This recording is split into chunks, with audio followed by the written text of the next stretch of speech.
Hi guys, thanks so much for tuning into my channel. Today I'm gonna go over a possible real estate market crash and how does that influence your home buying power or you as a homeowner if you're thinking of selling or refinancing. So first thing first, I know a lot of people are speculating or some people don't believe there's gonna be a crash.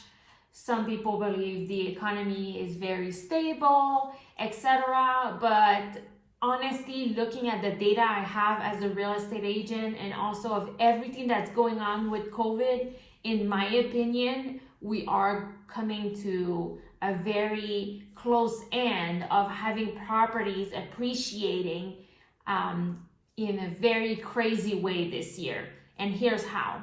So first of all, it's a well-known fact that because of COVID, homeowners that have filed for forbearance do not have to pay their mortgage right now.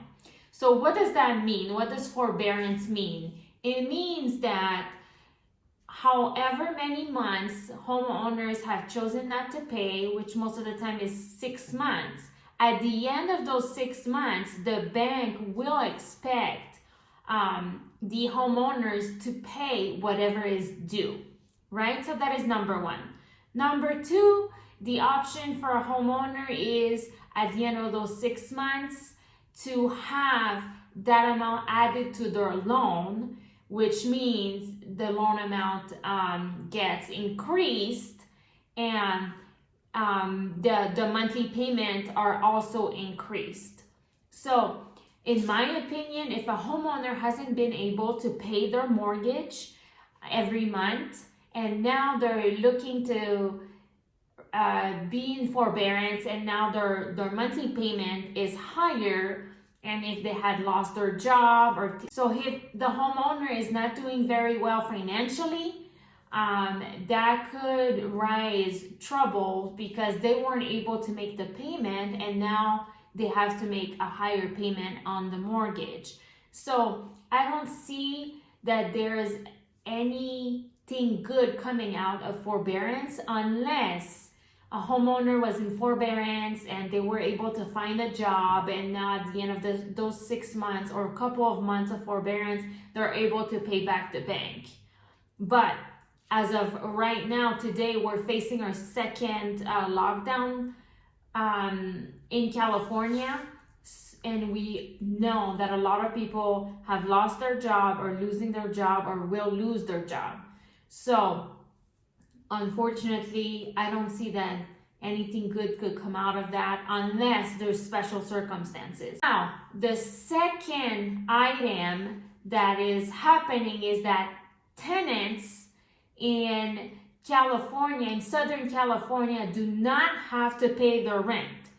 What does that mean? It means that whoever owns the property is not collecting rent and possibly not paying their mortgage because they're in forbearance or coming out of their own pocket in order to pay their mortgage.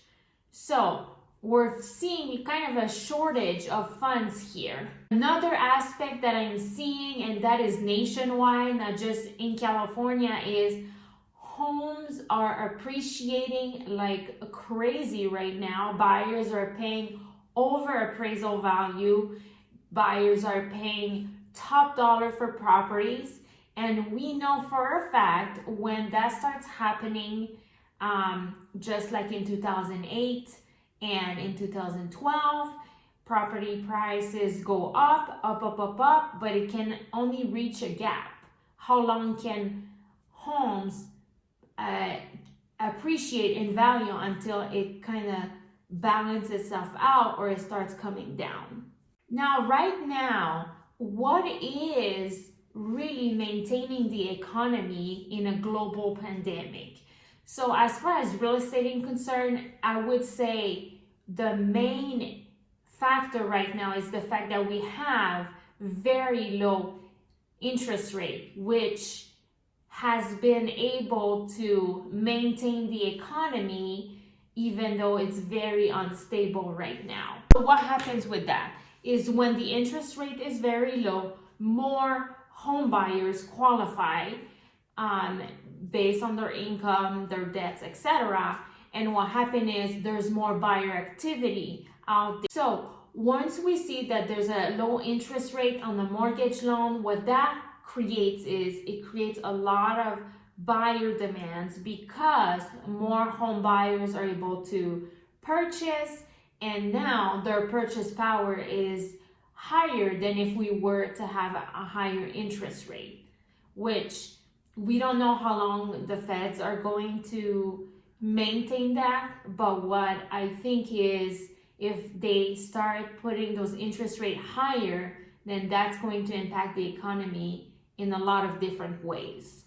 So how am I predicting that there's going to be a market crash? And you guys can look online if you make enough research, because obviously it's not something that's on the news right now.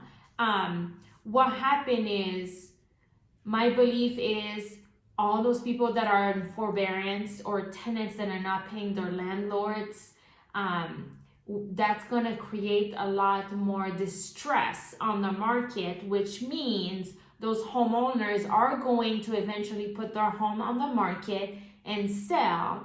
So that's going to create much more inventory. And then what's going to happen is there's the buyer demand is either going to remain the same, or if the interest rate starts going up, it's going to be reduced. So that is usually what happens is distressed sellers start selling their home and they're in a very difficult position where they either need to sell fast or try to capture every dollar. If not, they get in the red with the bank, and now the banks have to intervene.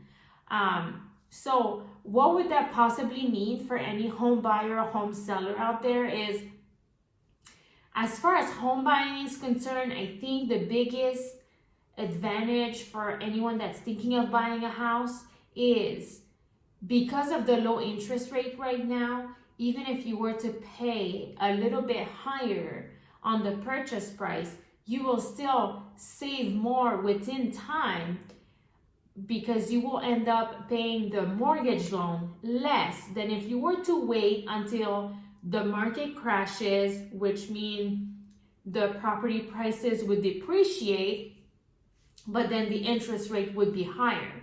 So it doesn't mean that you would qualify for the house that you're looking to buy, and it will also mean your purchase power would be reduced, and after all, you would end up paying more money towards the life of the loan than if you were to buy it now. So what does a market crash means for homeowners that are thinking of selling their home or refinancing?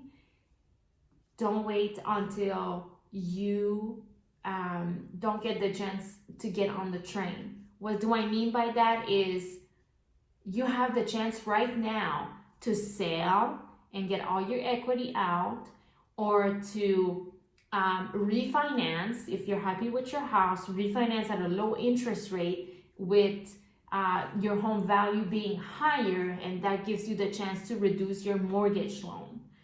So that is my take on what could possibly happen. And I do believe that chances are we're going to start seeing more inventory, more houses on the market, and interest rates slowly going higher by the end of 2021. Those are my predictions. Guys, thank you so much for watching my video, for subscribing to my channel. So please don't forget to like and comment as you're watching, and I would really love to get your opinion on this.